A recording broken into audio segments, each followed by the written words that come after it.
Hey team, it's day 14 on Challenge 2 for Body for Life, March 2nd, 2008.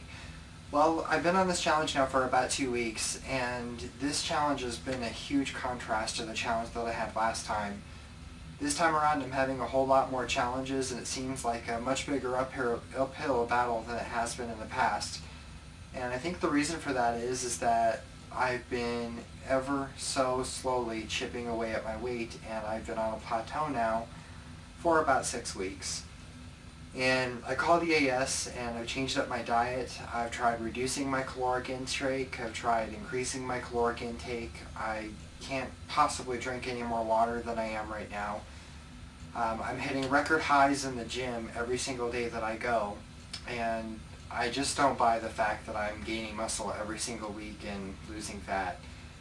And just looking at the pictures that I've taken myself over the last couple of weeks, I've also noticed that I'm just not losing any weight in the pictures either. So I'm starting to get frustrated, and I know I've been frustrated and irritable now for a while, but now that I've dealt with some of the issues that I've had previously to this point, now it seems like I should be able to cope with those a little bit better and to actually move forward and go forth with this challenge, right?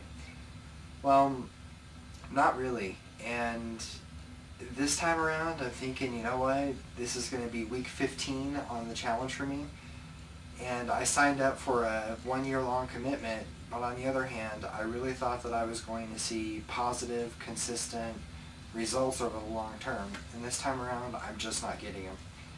So I'm wondering if I should stick with it. I'm wondering if I should try to change things up again because it's not working out for me again. I'm wondering if there's something wrong with me, if I should seek medical care, or what I should do. So for that reason, at the moment I'm just really frustrated because everybody seems to think that all of our bodies are pretty much the same and that everyone is supposed to have this fantastic linear experience where just about every single week you can bank on the fact that you're going to lose weight. And I see others that are on their challenge that are losing 5, 6, 7, 8 pounds in a week, and they're doing less exercise than I am, and I can't even lose 1. So I've really been considering going under the knife this past week, and I know it's not something that everybody thinks that you should do, and a lot of people have a lot of strong feelings both directions on the matter. But I'm just wondering how much longer I have to keep on going before I start getting some of the results that I want. And I feel a lot of pressure to succeed and to have this fantastic body for the cruise that's coming up. And I've put in the work for it, but I'm just not getting the results that I want. And I don't think my expectations are unreasonable. My goal was to lose approximately 20 pounds in a 12-week period, which is less than a 2-pound loss per week, which is a healthy rate of weight loss. I'm going into the gym, I'm putting in 500 calorie plus cardio workouts that are more than an hour in length. I'm lifting to new heights, but I just don't know what to do.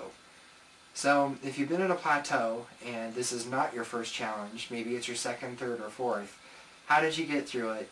And what recommendations do you have for me? Also, I do plan on scanning the entirety of my first Body for Life journal that I did. I actually own 4 of the success journals that Bill Phillips put out, and I'm actually in the middle of working on the second book at the moment. I made a 1-year long commitment. So I hope all of you are doing great, and I'm looking forward to seeing you in June and July, if not sooner. I do have a few more surprises that are actually in the works that I need to tell you all about too. Many of you know that I've been unemployed now for a while, and I've been looking for a new position that frankly was actually worth my time and effort. And I've been contacted by the United States Federal Aviation Administration, or the FAA as we know it here, to become an air traffic controller. And I'm supposed to go to Oklahoma City sometime between March 12th and April 2nd in order to take the tests and get ready to go to school in order to do that. And the air traffic controllers, they used to be unionized here, but they were broken up in the 1980s. But you can still make bank as an FAA air traffic controller. So you can make up to $100,000 US a year just doing that job. So for me, nobody in my family's ever made that kind of money. That would be awesome in order to do that. So it might mean that I have to leave New Mexico altogether and do something completely different. And you know, maybe that's exactly what I need to have happen.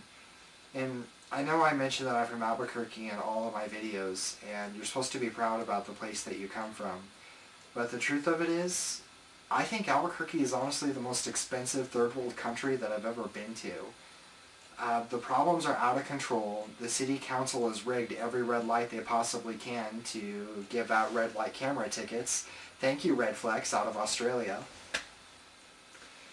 And really, there's not a whole lot of industry or, frankly, people with class here that I'm interested in being around anymore. So there's a lot to focus on, there's a lot to think about, and at the moment I'm in this holding pattern that I'm really not too happy with at all. Well, now that I have all that out of my chest, there are a couple of bright notes, and I'm looking forward to continuing on forward, but man, I really wish I can break this plateau. I'm Brad Hines in Albuquerque for now. Thanks, team. I'll talk to you soon.